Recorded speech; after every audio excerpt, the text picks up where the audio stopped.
A corner of the galaxy meant to fail. The Galactic Council chamber orbited a blue giant that had burned for longer than most species had existed. Its light poured through crystalline walls, refracting into colors no human eye could name. To the Council, this place symbolized permanence, order carved into the universe itself. To humanity, it was just another room where decisions were made without them. The delegates sat in their elevated rings, beings of chitin and light, vapor and stone, minds housed in bodies grown over centuries.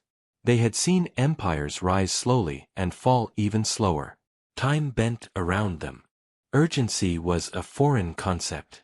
Humans, by contrast, lived fast. Too fast. Species designation, Homo sapiens, intoned the archivist drone. Duration of spacefaring capability, 112 standard cycles. A murmur rippled through the chamber, amusement, irritation, mild concern. They burn through generations like fuel, said Counselor Threx of the Valorian Combine, his voice clicking with disdain. They innovate without consensus. They fight without patience. They adapt, corrected another voice, ancient and dry. Dangerously so. That was the problem. Humanity had expanded faster than predicted models allowed. They settled worlds deemed marginal, survived wars that should have crippled them, and rebuilt with unsettling speed. They asked questions the Council didn't like, about borders, about authority, about why ancient powers still ruled a galaxy that had changed. So the Council did what it always did with anomalies. It contained them. We propose a probationary sector, announced High Arbiter Seleuan. A sovereign allocation. Independent. Limited. The star map ignited above the chamber. A small region blinked into view, ragged, dim, and unstable. The stars there burned hot and brief.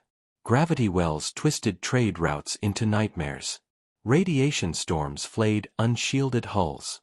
Pirate clans haunted the void, feeding on the desperate. A place no one wanted. A generous grant, Seleuan continued smoothly, given humanity's youth. Several delegates signaled agreement. Others hid their satisfaction poorly. Within this sector, Seleuan said, humanity may expand freely. Outside it, expansion will require council approval. Approval that would never come. The decision passed without dissent. Later, in a far smaller chamber designed for creatures that needed air and gravity, the human delegation received the news. Ambassador Elias Rowan stood alone at the center of the room. No entourage. No ceremonial armor. Just a tailored suit and tired eyes that had seen too many meetings like this. The star map hovered before him. He didn't flinch. The sector was worse than expected. Unstable binaries. Dead worlds. No garden planets. No natural choke points, meaning no defensible borders. A slow death, drawn on a map. Do you accept the Council's ruling? Asked the Arbiter, voice formal, distant. Rowan studied the map a moment longer. Then he nodded. We accept. That was it. No outrage. No demands. No threats. The Arbiter tilted its head. You understand the limitations of the sector? We do. And the risks. Rowan allowed himself a thin smile. We've read your reports. The Council adjourned shortly after. To them, the matter was settled. Humanity had been placed somewhere it could burn itself out quietly, away from important worlds and older powers. A problem neatly filed away. What the Council did not do, what it had never learned to do, was imagine the galaxy through human eyes. To humans, the sector was not a prison. It was freedom. Within hours of the announcement, human networks lit up. Engineers, economists, strategists, terraformers, everyone saw the same thing and drew the same conclusion. No oversight. No interference. No one telling them, don't. Unstable stars meant energy. Hostile worlds meant testing grounds. Pirate routes meant inevitability, and inevitability could be planned for. Where other species avoided risk, humans built systems around it. Where others demanded perfect conditions, Humans asked only one question. Can we survive here long enough to improve it? The first colony ships launched within a week. They were not grand arcs or glittering symbols of hope. They were practical, modular hulls, layered shielding, factories bolted to engines. Ships meant to be torn apart and rebuilt on arrival. The first worlds they settled were ugly. Gray rock, black skies, winds that screamed like living things. Humans built anyway. They dug deep. They adapted fast. They failed, learned, and tried again. When radiation cooked their crops, they engineered plants that thrived on it. When gravity crushed bone, they altered habitats, and themselves. From the outside, the sector looked quiet. Empty. Unimportant. The council barely glanced at the reports.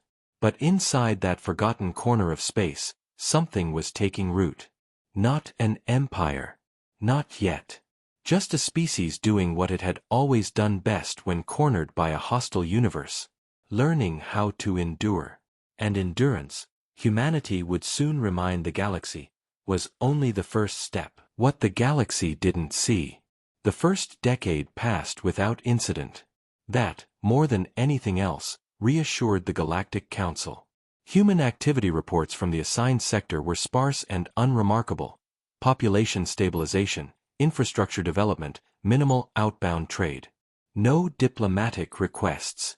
No territorial disputes. No complaints. To the Council, silence meant success. To humanity, silence meant time. The sector's stars were violent things, flares strong enough to strip atmospheres, gravitational tides that twisted navigation systems into lies. Other species had surveyed these systems centuries earlier and marked them with a single, dismissive glyph, non-viable. Humans read the same data and reached a different conclusion. Energy like this, they reasoned, didn't need to be avoided. It needed to be harvested. The first human cities never touched planetary soil. They orbited instead, vast, modular rings that could separate and rejoin like living organisms. When a star flared, the city shifted position. When gravity surged, counterfields compensated. Failure wasn't eliminated, it was planned for. On the planets below, humans dug. Radiation-heavy worlds became crucibles for new materials. Dense gravity planets turned into testing grounds for reinforced hulls and skeletal augmentation. What broke was redesigned. What survived became standard. Human industry learned to move. Factories were built into ships. Shipyards into asteroids. Entire production chains could relocate within days. No single point mattered enough to cripple the whole. By the 15th year, human output from the sector rivaled mid-tier galactic powers. No one noticed. Pirates were the first to pay attention. The sector sat astride several neglected trade corridors, routes abandoned by lawful commerce but perfect for raiders. At first, pirate clans tested the edges cautiously. Human colonies looked small, scattered, poorly defended. Easy prey. The first raid never returned. No distress call. No debris field. Just absence. Others followed. Larger fleets. Heavier weapons. They vanished as well. Rumors began circulating through the underworld. Human space was cursed, some said. Others claimed automated defenses beyond sensor range. A few whispered of traps, entire systems designed to lure attackers in and strip them of mobility before the humans even spoke. The truth was simpler. Humans observed first. Every incursion was logged, analyzed, simulated. Patterns emerged, approach vectors, weapon preferences, command hierarchies. By the time human fleets responded, the outcome was already decided. They didn't chase pirates. They erased their ability to be pirates. Engines disabled. Power cores severed. Life support left intact. Survivors were collected, questioned, and released at the edges of the sector with a warning so calm it felt unreal. Do not come back. The warnings spread. Trade followed. Independent merchants, always alert to opportunity, began skirting human space again, not for safety, but for profit. Human materials were strange, resilient, and absurdly efficient. Their energy systems outperformed galactic norms by uncomfortable margins. Humans didn't undercut markets. They replaced them. Still, the Council saw nothing alarming.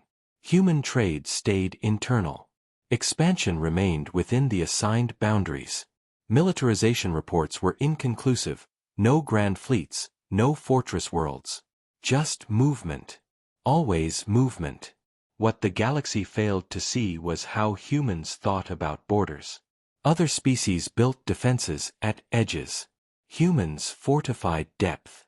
Redundancy layered upon redundancy. If a station fell, 3 more absorbed its function. If a system failed, traffic rerouted without pause. Human networks were not rigid hierarchies. They were webs. And webs were hard to tear. By the 20th year, entire systems inside the sector had become self-sustaining ecosystems, industrial, agricultural, military. Not centralized. Distributed. Alive. Human commanders trained for chaos as a baseline. Their simulations assumed worst-case scenarios as starting points. Anything better was a gift. Meanwhile, the Council congratulated itself. The humans were behaving. Contained. Productive. Quiet. The mistake lay in assuming quiet meant small. Deep within the sector, around a neutron star that pulsed like a cosmic heartbeat, humanity built something new. Not a capital. A doctrine. There, human strategists, engineers, and philosophers worked together. Not to design ships, but to design response. A system where decision-making happened faster than fear. Where loss did not mean retreat, only adaptation. They called it the continuity framework. The galaxy would later call it something else. But for now, it existed unseen, humming beneath layers of routine reports and ignored data streams. When a junior analyst on a distant council world finally flagged an anomaly, human energy output exceeding projections by several orders of magnitude, the report was buried under 1,000 more urgent concerns. After all, the humans were still in their little sector. Still quiet. Still boxed in. And no one, not even the oldest minds in the galaxy, remembered that pressure does not crush human ambition. It refines it. By the time the galaxy realized what was growing in that forgotten corner of space, the humans were no longer learning how to survive. They were learning how to make survival inevitable. The war the galaxy thought would be easy. The request arrived at the Galactic Council wrapped in legal language and ancient entitlement. The Carrack's Dominion had submitted a formal petition citing instability, security concerns, and economic disruption originating from the human sector. Their trade losses were quantified. Their grievances meticulously indexed. Their conclusion unmistakable. Humanity had outgrown its assignment. The Dominion did not ask for war. It asked for permission. High Arbiter Seleuin reviewed the petition with the Council's usual detachment. The humans, by all official measures, remained within their boundaries. But numbers told an uncomfortable story. Energy output spikes, material efficiency ratios that defied precedent, pirate activity dropping to near zero along entire corridors. Something had changed. The Dominion proposes a stabilization action, Seleuin announced. A limited incursion. Oversight, not conquest. A few voices murmured dissent. More signaled assent. Humans were young. The Dominion was old. This would be instructional. The vote passed. The first Carrack's fleets crossed into human space under full council sanction, gleaming warforms bristling with weapons that had ended civilizations. Their commanders expected resistance. Perhaps a display of defiance. Perhaps a desperate stand. They found none. Human systems were quiet. No fleets rushed to meet them. No transmissions challenged their advance. Navigation remained clear. Sensors showed empty orbits and modest infrastructure. Maintain formation, the Carrack's admiral ordered, suspicion creeping in. Advance to the designated control worlds. They never arrived. The first disruption came without warning. Navigation data flickered. Long-range communications collapsed into static. Internal clocks desynchronized by fractions of a second, enough to scramble coordinated movement. Then human ships appeared. Not in lines or wedges, but scattered, emerging from blind spots, shadowed orbits, folded space pockets the Carracks had not believed stable enough to use. They were smaller than expected. Faster.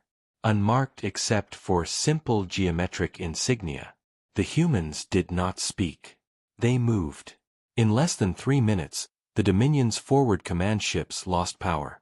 Precision strikes severed control nodes, leaving weapons intact but useless. Defensive screens collapsed in cascades the Carrack's engineers could not predict or stop. Panic rippled through the fleet. "Return fire!" the admiral shouted. There was nothing to target. Human ships did not linger. They struck, vanished, and reappeared elsewhere. Every attempt at pursuit led into overlapping fields of disruption that drained momentum and tore formations apart without firing a shot. The battle, if it could be called that, was not loud. It was efficient. Across the sector, the same pattern unfolded. Human forces isolated Dominion fleets system by system, cutting them off from one another, from command, from the certainty that they were not alone. Within 12 hours, the Carrack's armada was inert. Not destroyed. Disabled. Human boarding teams arrived hours later. They wore no symbols of triumph. They moved methodically, checking life support, stabilizing injured crew, securing weapons they had no intention of using. Carrack's officers were escorted to communication chambers where a single human representative waited. "We will return your ships," the human said calmly. "And your people."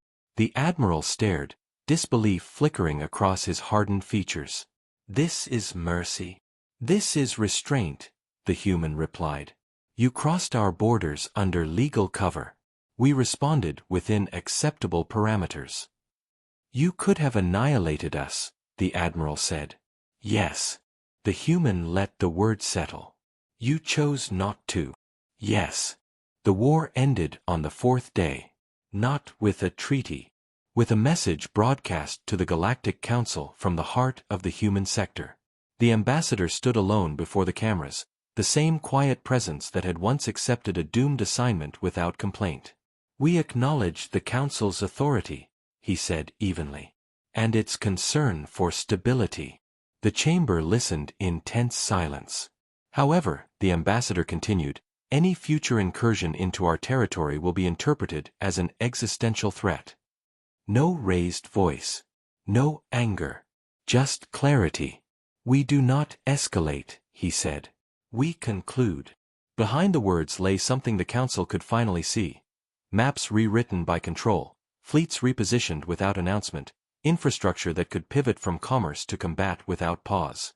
The humans had not built a military. They had built inevitability.